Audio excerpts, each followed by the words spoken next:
बंगाल की खाड़ी से आ रहा तूफान लगातार आगे बढ़ रहा है। इस तूफान के कारण पश्चिम बंगाल और बांग्लादेश में लैंडफॉल और भारी बारिश शुरू हो गई है।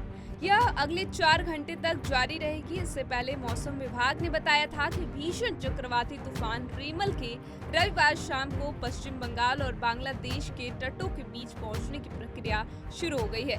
इस दौरान 110 से 120 किलोमीटर प्रति घंटे की तीव्रता के साथ हवाएं चल रही थी, जो 135 किलोमीटर प्रति घंटे की रफ्तार तक पहुंच गई है।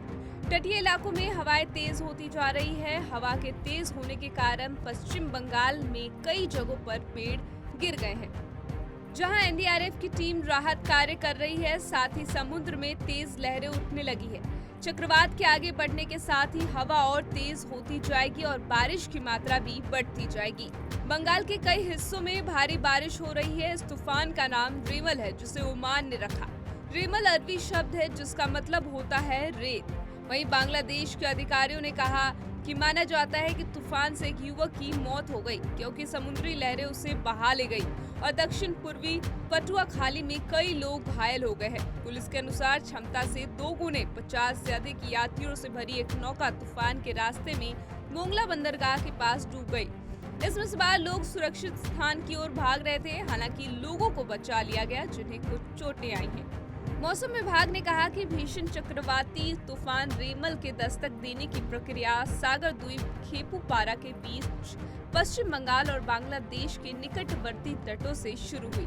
दरअसल बांग्लादेश और उससे सटे पश्चिम बंगाल के तटीय इलाकों में इसके लैंडफॉल यानी तट से टकराने की प्रक्रिया रात करीब 9 बजे से शुरू हुई थी।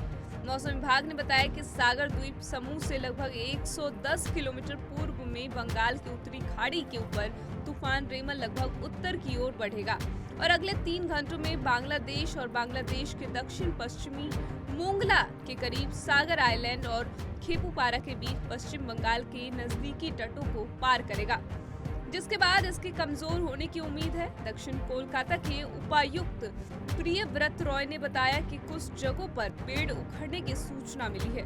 प्रभावित इलाकों में कोलकाता नगर पालिका की टीम, कोलकाता पुलिस की आपदा प्रबंधन टीम पहुंच गई। राहत और बचाव कार्य पूरी मुस्तैदी से जारी है। सुबह तक स्थिति ठीक होने की उम्मीद है। उन्होंने कहा कि चक्रवाती तूफान पर पुलिस का विशेष एकीकृत नियंत्रण कक्ष रात भर हालात की निगरानी कर रहा है। बता दें कि चक्रवात रीमल के आगमन से पहले रविवार को कोलकाता और दक्षिण बंगाल के अन्य हिस्सों में हवाई, रेल, ट्रैफिक और सड़क परिवहन में व्यवधान पैदा हुआ था और सोमवार को भी ऐसे ही हालात रहने की आशंका है। कोलकाता हवाई अड्डे के अधिकारियों ने एहतियात के तौर पर रविवार दोपहर से 21 घंटे के लिए उड़ान संचालन निलंबित कर दिया है।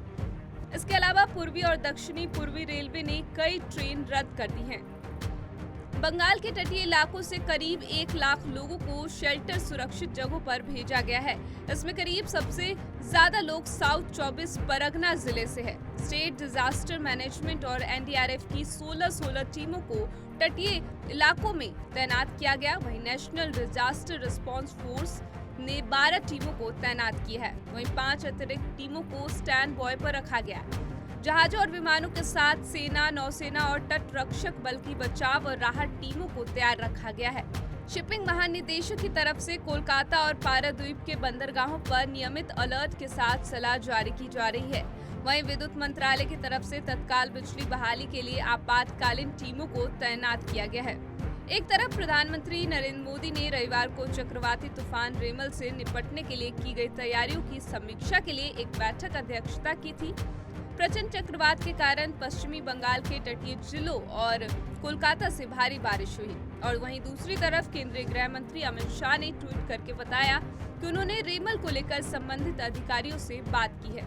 सभी क्षेत्रों में एनडीआरएफ की तैनाती कर दी गई है। लोगों को सुरक्षित क्षेत्रों में पहुंचाया जा रहा है। वहीं बंगाल की मुख्यमंत्री ममता बनर्जी ने एक्स पर ट्वीट करते हुए कहा कि घर में रहे और सुरक्षित रहे।